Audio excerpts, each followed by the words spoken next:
కాని తనకి ఫరక్ కూడా పడేది కాదు.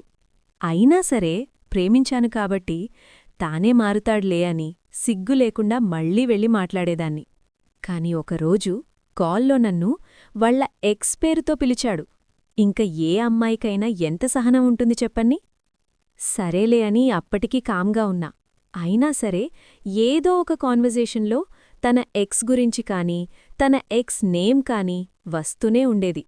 తన ఎక్స్కి వీడొక్కడున్నాడు అని గుర్తుందో లేదో తెలియదుగాని వీడు మాత్రం ఆ అమ్మాయి బర్త్డేకి స్టోరీ పెట్టి తన ప్రైవేట్ అకౌంట్లో ఆ అమ్మాయి ఫోటోస్ అన్నీ పెట్టుకున్నాడు. అది చూసి నాకు మాటలు రాలేదు.